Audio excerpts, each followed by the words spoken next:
get into the syringe. Okay, what is the position of the patient? See, you will only expose the buttocks of the patient. Side lying position with one leg forward. Okay, you will open, only showing the anal of the patient, then retract. Why? If you're not gonna retract, you cannot just put it like this. So that's why you have to retract the buttocks of the patient. And then, you see this? Make sure that it will be inserted into the anal of the patient. Okay, open and then insert it. Ask the patient to inhale. You can otherwise use a lubricant. Put it in your gloves, okay? And then, all over. Why? Because this lubricant will help you slide smooth. Okay, okay. 1, 2, 3. For instance, okay. Slowly releasing the water. Don't make it fast. While you're doing it, you are checking the face of the patient. Patient might be feeling so painful, but she's not or he is not just saying anything. Okay, so you just have to make sure that the patient is still good. Okay, so how many ml you will put? It depends on the doctor's advice. For instance, the doctor will just tell you, okay, just release 200 ml. Okay. For instance, that, okay, put the patients back into the normal position. No AC. Make sure the same thing with bathing. When you come, as I told you, warm will stimulate. It is a good stimulant, not cold. Okay, switch off the AC before doing the, the procedure. Okay.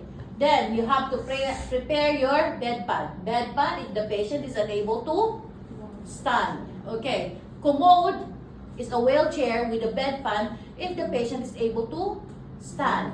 Then non-skid, footwear and robe if the patient is able to walk. You understand?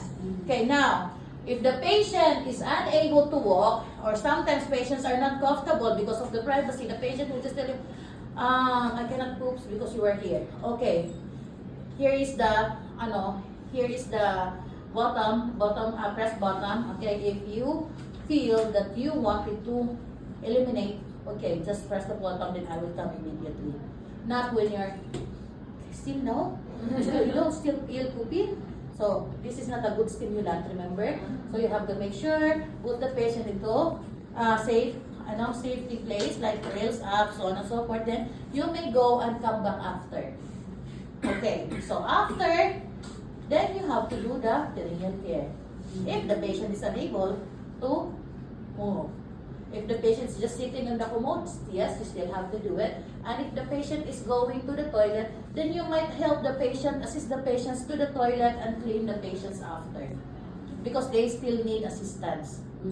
Understand? Yes. Okay, we're good with enema? Okay. So now let's go to solid drug that is inserted into the body opening. So, body opening, to be specific, it is in rectal. Not in the nose, not in the mouth, not in the ears. Rectal. Okay, so what are the purpose? Constipation, fecal infection, and bowel draining. Okay, so how do you gonna insert it? The same thing on how you insert this. Okay, but the only difference is that when you put it, okay, when you put it, you know that you have already wear your gloves. Okay, if you have lubricant, you can put the lubricant a little. Okay, so the same thing, retract. Move, see? Move the other leg forward and then retract. If this is a big patient, you can just do it like this. Then open, then push it inside until you feel that the suppository is inside. Why? Because if not, it sometimes pop out. Yeah. So you have to make sure. And then after, hold it at least a minute. Unlike with the water, you can just put the patient because water will not flow back. Okay, so this is it is a suppository, so you have to hold it until you feel that it is dissolved. It will be dissolved when it is applied, or it is touches the temperature, the body temperature. It melted inside. So that's why you just have to hold a little. Okay, if you do it like this, then our muscles will relax, it will pop out. So you have to maintain the position, okay, at least 1 minute. So you feel that it is melting already, then let the patient in the side position, okay, cover the patient. it will be like less than 5 minutes. He will feel that, the patient will feel that his stomach is, then it will flow like a melted poops.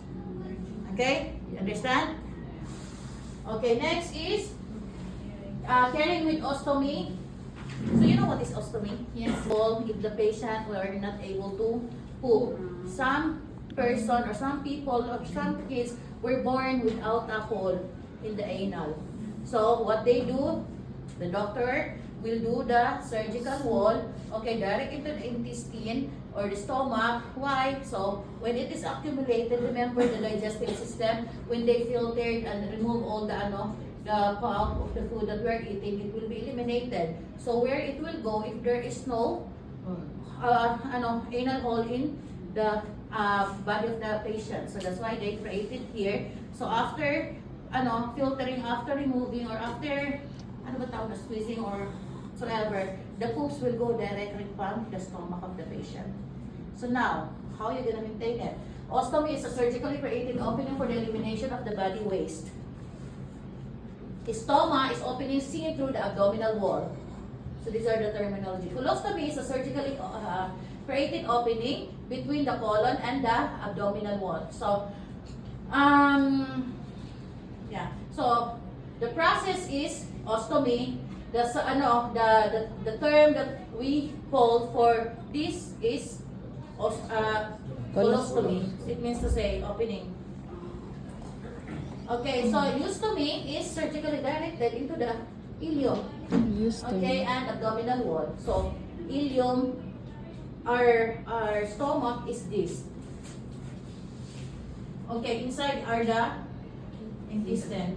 So when they open the stomach, don't expect that the poop will go out from here. They have to create an opening also, surgical opening also in the intestine or in the ileum. So it will go directly here. So from stomach, okay, to the ileum, okay, they will put like a silicone. It is like a pipe, but it is silicone that connects together. Okay, so and every time you will just change the pulse, it will be just removed like that, and then clean or through, and then put another one. Do you understand, no? Yes. Okay, so ostomy pouch has an adhesive backing that is. Where is the ostomy pouch? I saw it here. I don't know if I can open.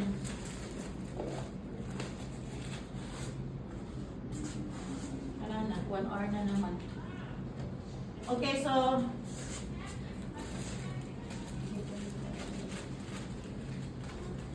this is our ostomy pouch. So, but this type of ostomy pouch is disposable. So therefore, when it is 3/4 or 1/4 full, you have to remove and discharge it. The other one is reusable. So when you say reusable, you will not remove it. It is still inserted, but you have to wash it, and you will use, for cleaning it, you will use like, it's like a water, but with a pressure. So it will go from here, clean all. Then you have to drain it, and then after you have to clip it again. But this one is better. It's just that this is more expensive than the reusable one. The reusable can be used for 7 days, but this one, when it is 1/4, you will not wait until it is full. Otherwise, all the bacteria, all the dirt from here will goes back to the inside. So, possible of sepsis or infection. Okay, so how changing ostomy pouch? Clean pouch with clean barrier. Okay, so I'll just make a shortcut of it. Okay, so for example, you know what is tak-tak? Ha? Bottle. Tak-tak bottle. Tak-tak bottle. Ha, grabe daw. Napakaano nyo naman kung hindi nyo yun alam. Tak-tak bottle. Yeah. You see that one is like protruded and the other one is whole. You put it and then you remember it. So it seems with this. You understand? Yes, ma'am. Yeah, automatic. Yes, you're so smart. Yeah, that's how my mother called it, automatic. So it is Yeah, it's open here. And the other one is, okay, so this one will be inserted here. So Magnetic. this is This one. here. Okay, and this, that one is this. Gusto ko yung magkakaintindihan. I'm sorry because I don't have that. I cannot find it. Then you will just have to insert it. This is with adhesive. Hindi ko siya talaga mabuksan. See, it is adhesive. So when you open it, you have to make sure that this will shoot on the tuck down. Because once it is attached, you cannot just remove it again and put it. You understand? Very good.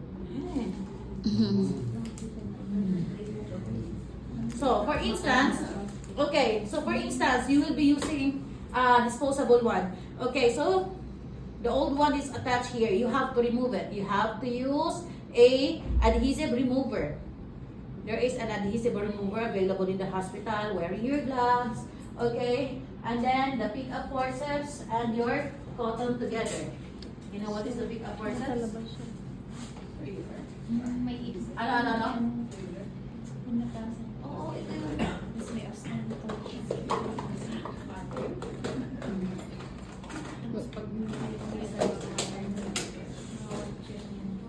So, a cotton, okay, so provide privacy to the patient. So therefore, you will be only showing the stomach where it's related to your,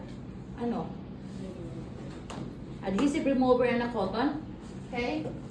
Do not touch it directly, okay? So you will just put it in the edge because it will be absorbed. Once it is absorbed, you just have to remove it. You can use picking your hands since you are wearing your gloves, or you can use a forceps or any instrument. Okay, so when you are removing it, you have to make sure that you have to stretch the skin, because if you will not, you know how painful it is. Making sure do not touch this area.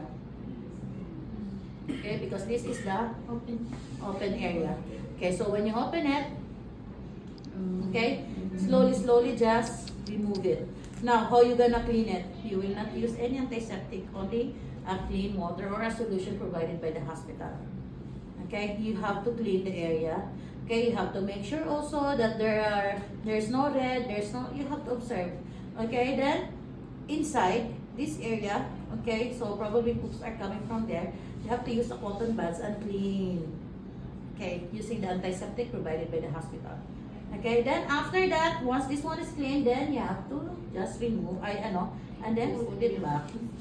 Okay, when you put it back, secure from here. See? Do not touch again this area. Okay, secure. Okay, and that's it. Understand? How many times do you have to do it? Every time. This is 1/4 full. You will not do half, because if it's half, again it will flow back. Again, only 1/4. Do you understand? Yes. Any question? Next week, ha?